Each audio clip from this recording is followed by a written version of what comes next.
Le cerveau d'un jeune de 12 ans, là, il est à la moitié de son développement. Et ce qui influence le plus, et ça les études le démontrent, un jeune, une jeune de 10-12 ans, il ne fonctionne que par l'impulsion et l'adhésion au groupe et l'influence. Donc, ça joue, c'est un facteur. Ben, c'est surtout qu'il faut faire attention avec ces jeunes-là. Donc, si ça se discute, si c'est valorisé, ça peut influencer le choix qu'on fera. C'est évident. C'est évident.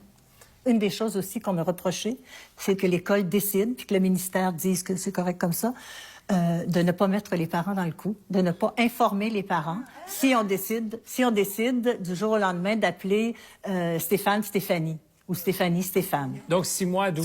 Ça, c'était une... Je veux me faire appeler Stéphanie. On va le Ça pourrait se faire à l'insu des parents. Ça pourrait se faire à l'insu de tes parents. On va dire, par exemple, que parce qu'on juge que tes parents sont probablement pas compréhensifs, ça créerait peut-être un climat. Et attention, là, moi, qu'on se soucie de bien évaluer, j'ai rien contre ça. Mais de là à ce que ce soit une consigne presque générale, et alors que le ministère de l'Éducation puis le milieu scolaire, je le connais, a toujours favorisé la complémentarité entre l'école et la famille. Ben, c'est basique. Moi, j'en connais des gens de ces temps-ci, là, ces jours-ci, ces semaines-ci, des mères qui ont... L'enfant est arrivé à la maison et puis elle a appris par les autres qu'à l'école, il ne se faisait plus appeler par son nom, mais par tel nom. Ce qui fait qu'aujourd'hui, il y a tant de jeunes filles, parce que c'est, peut-être le savez-vous, essentiellement des jeunes filles, De enfin plus en beaucoup, plus. les 2/3, qui veulent devenir des garçons.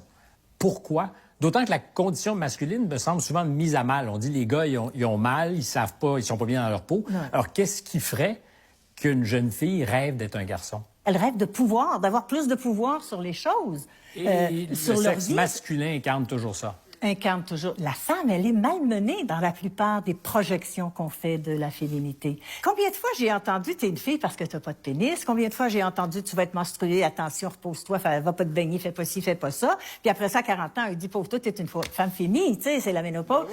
Ça, là, non. Et ça, Ben, il a dit...